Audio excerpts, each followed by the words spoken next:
There is a book about how to get rich that its author did not write, does not sell, and earns nothing from. You can read the entire thing right now for free on the internet in any format you like. More than 1 million people bought a paper copy anyway. That paradox is not a marketing trick. It is the argument. The book is called The Almanack of Naval Ravikant, subtitled A Guide to Wealth and Happiness, and its central claim is deceptively simple. Getting wealthy and being happy are both learnable skills. Not luck. Not fate. Not the reward you receive for suffering correctly. Skills the kind you can study, practice, get better at, and pass on. And if that is true, then the single most valuable thing a person who has already done both can do is give the instructions away and let the copies multiply for free. I want to walk you through this book carefully because it is one of the most quoted and one of the most misread books of the last several years. It gets flattened into hustle culture slogans on social media: seek wealth, not money, own equity, code and media, and those slogans are real, they are in there. But the book they come from is stranger and more austere than the slogans suggest. Half of it is about money. The other half is about how little money will do for you once you have it. And the second half is the half almost nobody quotes. Let's be precise about who made this, because the authorship is unusual and it matters. The subject is Naval Ravikant. He was born in Delhi, India, in 1974 and moved to Queens, New York at the age of 11. He graduated from Dartmouth in 1995 with a background in computer science and economics. In 1999, he co-founded Opinions.com, an early consumer review site, alongside Nirav Talia, Ramanathan Guha, Mike Spicer, and Dion Lim. He later founded Vast.com, and in 2010 he launched AngelList, which reshaped how early-stage startups raise money. As an angel investor, through his hit Forge fund, he put money into Twitter, Uber, Yammer, Postmates, and more than 100 other companies. By any conventional measure, he won the game he was playing. But Naval did not write this book. That is the part people miss. The book was compiled and edited by Eric Jorgenson, who assembled it from roughly a decade of Naval's public output: tweets, podcast appearances, essays, interviews. The official site behind the project describes the raw material as something like 80 sources, 20,000 tweets, and well over 1 million words, distilled down to a couple hundred pages. Tim Ferriss wrote the foreword. Jack Butcher did the illustrations, which are those spare black and white visual aphorisms you have probably seen circulating without attribution. Eric Jorgenson himself is a product strategist and writer. He joined the founding team of the startup Zarly back in 2011, working in growth and product. Since the Almanac, he has produced the Anthology of Bology, using the same curatorial method on a different thinker, and his site lists a book on Elon Musk as forthcoming. He runs an early-stage deep tech fund called Rolling Fun, hosts the Smart Friends podcast, writes a business blog called Evergreen, and is listed as chief executive of Scribe Media. So he is not a passive stenographer. He is a professional distiller of other people's thinking, and this book was his proof of concept. The first edition appeared on the 15th of September, 2020, from Magrathea Publishing, 242 pages, paperback. It became one of those books that spread almost entirely by word of mouth and screenshot. The publisher states it has sold more than 1 million copies worldwide in its first few years. A second, expanded edition has since come through Simon & Schuster, and the second edition audiobook, published by Simon & Schuster Audio in September of 2025, added nearly 4 hours of new conversation between Jorgenson and Ravikant, material that, as Jorgenson has noted, had not yet made its way into the print and ebook versions. And, through all of that, the complete text stays free at navalmanac.com, along with bonus material, free PDF downloads, e-reader files, and what the site calls secret sections of unpublished extras. Ravikant, per the site, takes no money from the project. Structurally, the book is clean. Part 1 is wealth, split into building wealth and building judgment. Part 2 is happiness, split into learning happiness and saving yourself. A section simply called philosophy closes it out. There is a timeline of Naval's career and a recommended reading list at the back. That order: wealth, then judgment, then happiness, then philosophy is not accidental, and by the end I think you will see it as the actual argument of the book rather than a table of contents. The first move the book makes is a definition, and it is the most important sentence in the whole thing. Seek wealth, not money or status. 3 different objects. Wealth, in this framework, means assets that earn while you sleep. A business you own a piece of. A piece of software that runs whether or not you are at your desk. A book, a course, a portfolio, a patent, a house that produces rent. Something that keeps working when you stop. Money is not that. Money is the mechanism by which wealth gets transferred. The book describes money as social credits, a portable claim on other people's time and effort, a way of storing and moving the value you have already created. Money is the receipt. Wealth is the machine that prints the receipts. And status is a third thing entirely, and the most dangerous of the 3. Status is your position in the social hierarchy, who ranks above you, who ranks below. The critical difference, and this is where the argument gets sharp, is that wealth creation is a positive-sum game and status is a zero-sum game. If I build something valuable, you are not poorer for it. The pie got bigger. But status only exists in comparison. For me to move up the ladder, someone has to move down. Which means status games are, structurally, games where you attack people. The book is fairly blunt that this is why status seeking corrodes the seeker. You cannot win a zero-sum game without making enemies, and you cannot make enemies indefinitely without becoming the kind of person who needs them. The practical consequence is a warning that lands hard on anyone with a good job. You are not going to get rich renting out your time. This is not a slur on employment. It is arithmetic. If your income is your hours multiplied by your rate, then your income has a ceiling, because your hours have a ceiling, a hard one, set by biology. You can raise the rate. Doctors and lawyers raise the rate very effectively. But you are still trading a finite input for a linear output, and you will never wake up to find that you earned money in your sleep, because you were asleep. What breaks the ceiling is ownership. Equity. A piece of a business, in the broadest sense, not necessarily a startup, but some share in an outcome that can grow independently of your hours. That is the doorway out of linear income, and the rest of Part 1 is essentially a detailed description of how to walk through it. I want to flag something about the tone here, because it distinguishes this book from most of the genre. There is very little exhortation. It does not tell you to want money more, or to visualize abundance, or to wake at 5. It treats wealth as an engineering problem. Here are the components. Here is how they combine. Here is the equation. Which brings us to the equation. The book compresses the whole wealth argument into one formula. Income equals accountability plus leverage plus specific knowledge. 3 ingredients. Take away any one and the machine does not run. Let's take them one at a time, starting with the strangest. Specific knowledge is defined as knowing how to do something that society cannot yet easily train people to do. That last clause is doing enormous work. If there is a curriculum for it, a certification, a boot camp, a standard 4-year path, then by definition it is not specific knowledge, because society has figured out how to manufacture people who have it. And anything that can be mass-produced gets commoditized, and anything commoditized gets paid the going rate. Not zero. Just the going rate.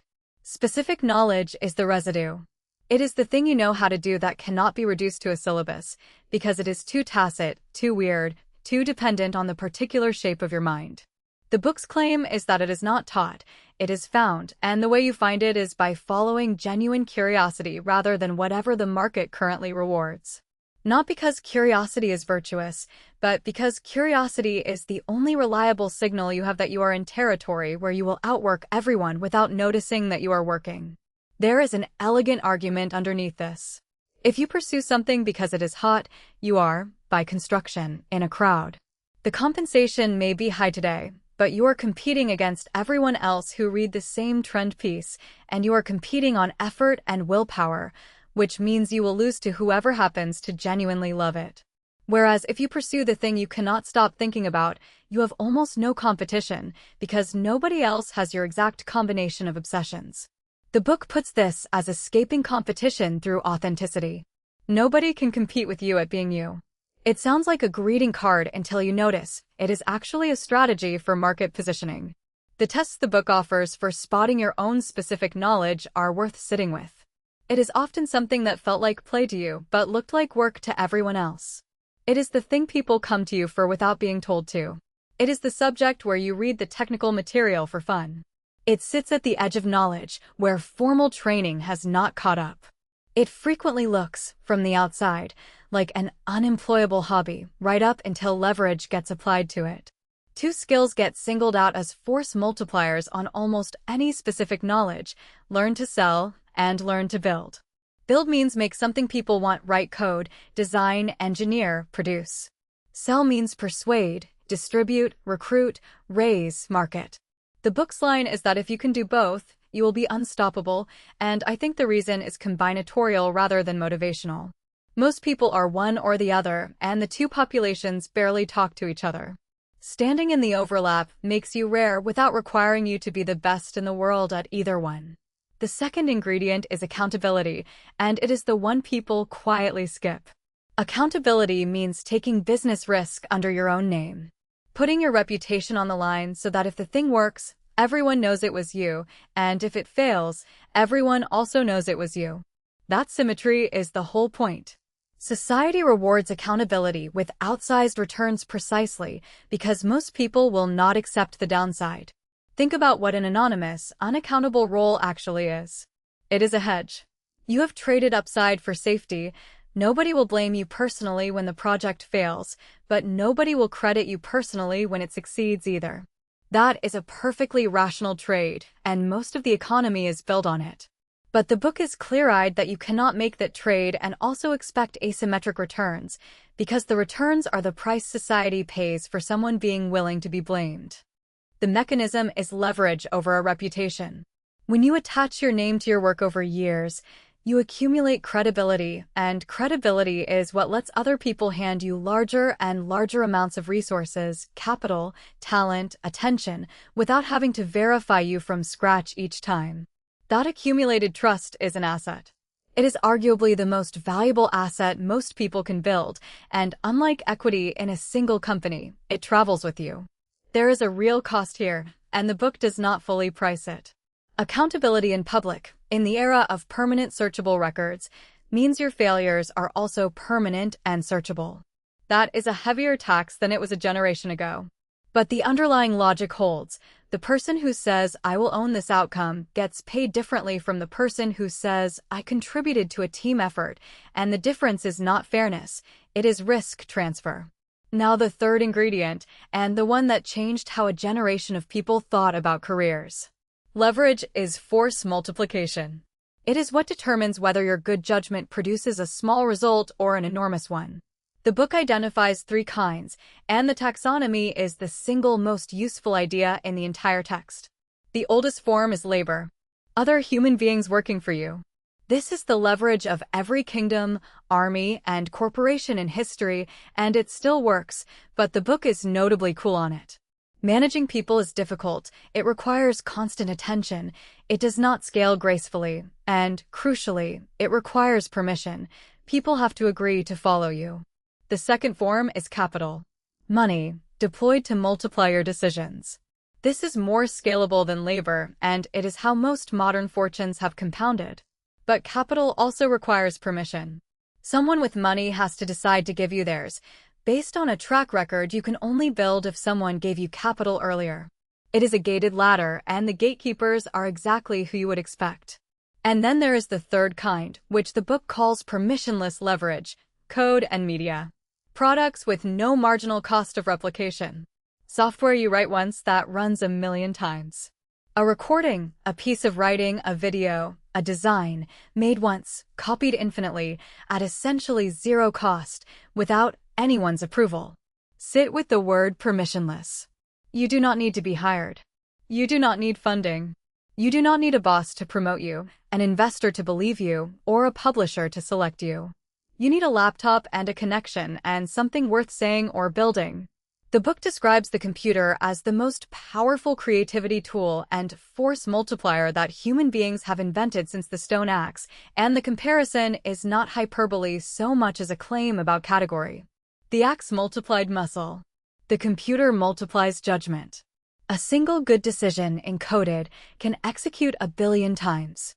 This is why the book insists that fortunes require leverage and why it treats judgment as the thing you should be optimizing above almost everything else. Because leverage is an amplifier, and amplifiers are indifferent to sign. A leveraged good decision makes you rich. A leveraged bad decision makes you notorious. The higher your leverage, the fewer decisions you make and the more each one matters, which is precisely why the second half of part 1 turns away from tools and toward the mind that wields them. Building judgment is the quieter section, and I think it is the better one. The argument runs like this. Once you have leverage, your bottleneck is no longer effort. It is the quality of your decisions. And judgment, experience distilled into instinct, normally takes decades to acquire because it is built out of consequences. But you can accelerate it, and the accelerant is foundations. The book's advice on learning is contrarian and, I think, correct. Rather than chasing the newest material, go deep on the oldest and most fundamental. Basic mathematics, basic logic, how to persuade, how systems compound, elementary microeconomics, the actual mechanics of how things physically work. Being a 9 or 10 out of 10 on foundations beats being an expert in something narrow, because foundations transfer across every domain you will ever enter, and narrow expertise expires. Reading is treated as the core habit, but not in the way productivity culture treats it. The advice is not to read more books faster. It is to read what you love until you love to read, meaning that the point is to build the appetite first, and let quality follow. And once the appetite exists, to read fewer, better things more slowly. There is a lovely inversion in there. The smarter you get, the slower you read, because you stop skimming and start arguing with the page. Then there is the idea I find most practically useful in the entire book. Play long-term games with long-term people. Almost all returns in life, in wealth, in relationships, in knowledge, in reputation, come from compound interest. And compounding only happens when the process is not interrupted. Which means the highest value thing you can do is find a small number of people you want to work with for decades, and then not blow it up. This reframes an enormous amount of ordinary business behavior as strategically stupid. Squeezing someone for an extra few percent, winning an argument you could have let go, optimizing a single negotiation. These are all rational moves in a one-shot game and catastrophic in a repeated one because they end the compounding. It also reframes how you should choose people. The book's filter for partners is intelligence, energy, and integrity, with the observation that if you get the third one wrong, the first two will be used against you. Someone smart and driven and dishonest is not a neutral hire. They're a weapon pointed at you. And there is a related idea about time. Set an aspirational hourly rate for yourself, a number higher than what you currently earn, and then ruthlessly refuse to do anything that is worth less than that, including things you could technically do yourself. Not because your time is precious in a grand cosmic sense, but because treating it as free is exactly how you guarantee it stays cheap. The discipline of declining is what creates the space in which leverage can be applied. And then the book turns, and the second half is a different book. The pivot is one line that I think is the honest center of the whole project. The 3 big things in life are wealth, health, and happiness. We pursue them in that order, but their real importance runs in reverse. Part 2 argues that happiness, like wealth, is a skill, not a temperament you were issued at birth, not the eventual reward for achievement.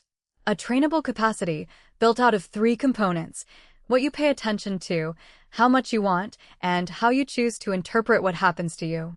The definition it offers is subtractive rather than additive. Happiness is not the presence of pleasure, it is the absence of the sense that something is missing. It is the state where your mind stops running the background process that says things should be otherwise. Which is why chasing happiness by acquiring things reliably fails. Each acquisition quiets the noise briefly, and then the process restarts with a new target. This is the hedonic treadmill, and the book's response to it is not to run faster, but to notice you are on a machine. That leads to the sharpest sentence in part 2. Desire is a contract you make with yourself to be unhappy until you get what you want.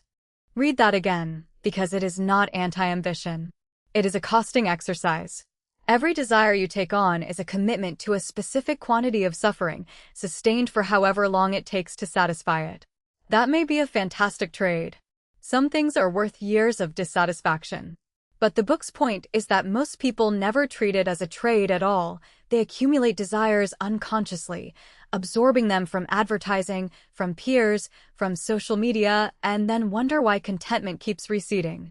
The recommendation is to pick, deliberately, a very small number of desires, perhaps one large one at a time, and let the rest go, on the grounds that the ones you did not choose are still charging you.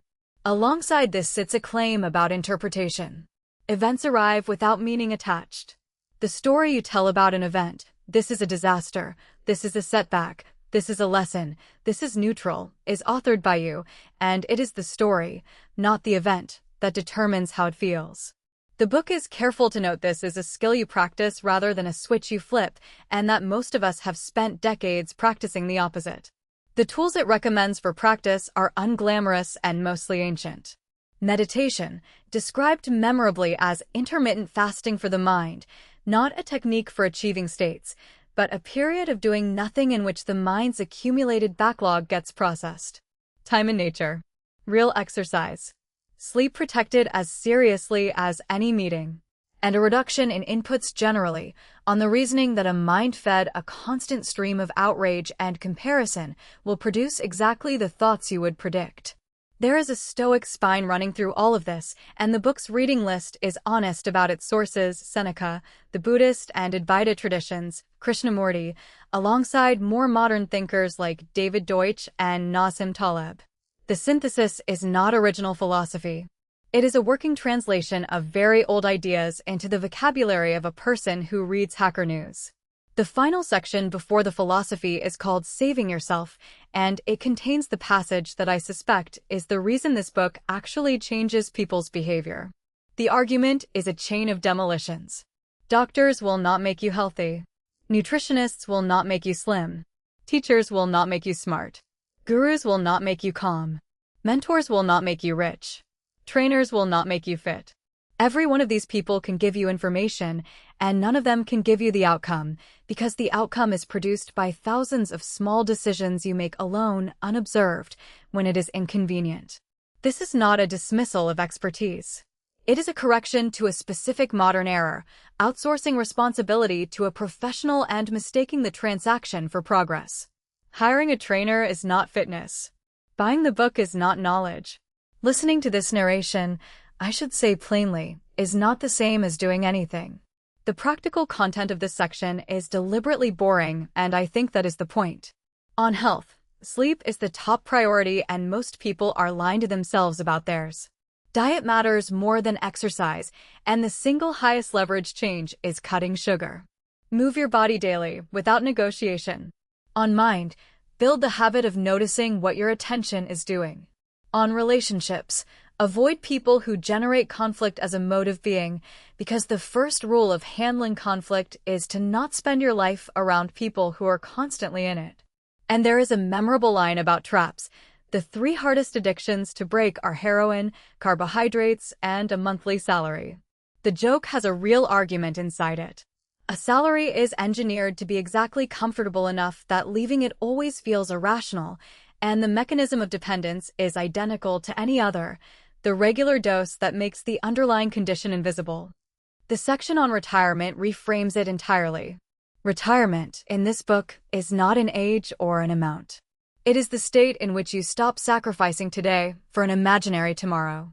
You can reach it 3 ways. Have enough saved that your passive income covers your burn rate, reduce your burn rate to near nothing, or do something you love so completely that the distinction between work and life dissolves. 3 doors, and only one of them requires a large number. I want to be honest about the limits, because a narration that only admires is not much use to you. First, survivorship. This is one man's distilled experience, and that man succeeded spectacularly in a specific industry during a specific 2-decade window in which software ate the world. The advice about permissionless leverage was extraordinarily good advice in 2005 and remains good advice, but the code and media landscape is vastly more crowded now than when he was building. The book presents its principles as timeless, some of them are timely, and the reader has to do the work of separating them. Second, the specific knowledge advice contains a real hazard. Follow your curiosity is excellent counsel for someone with a financial floor beneath them and a network above them. It is much riskier counsel for someone supporting a family on a thin margin, where an unmonetizable obsession is not a portfolio bet, but a catastrophe. The book acknowledges obligations exist. It does not seriously engage with what its own strategy costs someone who cannot afford to be wrong for 3 years. Third, there is a tension between the halves that the book never quite resolves. Part 1 says desire, applied with leverage over a long horizon, produces wealth. Part 2 says desire is a contract to be unhappy. Both are argued well. The reconciliation offered, pick one big desire at a time, consciously, is reasonable but thin, and anyone who has actually pursued something ambitious knows the wanting does not politely confine itself to business hours. And fourth, a structural note. Because the book is assembled from tweets and podcast transcripts, it reads as aphorism rather than argument. Aphorisms are memorable, and they are also unfalsifiable. There is no chapter where a claim is tested against a counterexample, because there is no chapter, there are only compressed conclusions. That format is why the book spreads so well, and also why it is so easily misused as decoration. The reader has to supply the rigor the format omits. None of this makes the book less worth your time. It makes it a starting document rather than a finished one, which is, I suspect, exactly how both Jorgenson and Ravikant would describe it. Let me consolidate what I think is genuinely portable. 1. Distinguish wealth from money from status. Wealth is assets that earn while you sleep. Money is the transfer mechanism, social credit for value you already delivered. Status is a zero-sum ranking, and pursuing it requires making enemies. Build the first, use the second, and be suspicious of how much of your effort is quietly going to the third. 2. Income equals accountability plus leverage plus specific knowledge. All three, multiplicatively. Specific knowledge without leverage is an underpaid expert. Leverage without judgment is an amplified mistake. Both without accountability is someone else's fortune. 3. Specific knowledge cannot be taught, only found, and the search method is genuine curiosity, not market trends. Look for what felt like play to you and work to everyone else. Then productize it, attach it to leverage so it can serve a large market without consuming more of your hours. 4. Learn to build and learn to sell. The overlap is rare and the rarity is the whole advantage. 5. Of the 3 leverages, prefer the permissionless one. Labor and capital both require someone's approval. Code and media require only that you make something and press publish. Zero marginal cost of replication is the most powerful economic fact available to an individual today. 6. Play long-term games with long-term people. Compounding is the entire engine, and every short-term optimization that damages a relationship resets the clock. Choose partners for intelligence, energy, and integrity, and treat integrity as the gate, because without it the other 2 work against you. 7. Read foundations, not headlines. Depth in the fundamentals transfers everywhere. Depth in the ephemeral expires. And read what you love until you love to read. 8. Happiness is a skill with 3 levers: attention, desire, and interpretation. It is the absence of the feeling that something is missing, not the presence of more. 9. Every desire is a contract to be unhappy until it is fulfilled. Choose few, choose consciously, and know the price you are agreeing to pay. 10. Nobody is coming. No doctor, teacher, mentor, or guru delivers the outcome. They deliver information. Save yourself. Sleep, move, cut the sugar. Guard your attention and leave the rooms where conflict is the entertainment. Here is what I keep returning to about this book. Its structure is its thesis. Part 1 teaches you to build wealth. Part 2 teaches you that wealth will not do what you are hoping it will do. And the fact that the second half exists at all, written by a man who had already won the first half, is more persuasive than any individual sentence in it. This is not someone who never made money telling you money does not matter. It is someone who made a great deal of it, reporting back on what was actually waiting there. And the report is nuanced. Money does not buy happiness, but it solves a specific and real problem. It removes the constant low-grade anxiety of scarcity, and it buys back your time, which is the only genuinely non-renewable thing you own. What it cannot do is fill the absence that was there before you started. The book's version of this is a line worth carrying with you, that a calm mind, a fit body, and a house full of love cannot be bought. They have to be earned, and they have to be earned continuously, and no amount of leverage will do it on your behalf. There is one more thing that makes this book unusual, and it is the thing we started with. It is free. Deliberately, permanently free, in every format, with the subject taking no money from it. That decision is the argument made flesh. A man who understood permissionless leverage better than almost anyone chose to point it at giving something away, and in doing so reached far more people than any paywall would have, and sold 1 million copies anyway. If there is a single instruction underneath all 400 aphorisms, I think it is this. Figure out what only you can do. Attach your name to it. Multiply it with something that copies for free. Do it for a very long time with people you trust. And while all of that compounds quietly in the background, spend your actual attention on wanting less, noticing more, and being the kind of person who does not need the outcome to arrive before the day is allowed to be good. That is a program you could spend a life on. The book is 242 pages. The hard part was never the reading.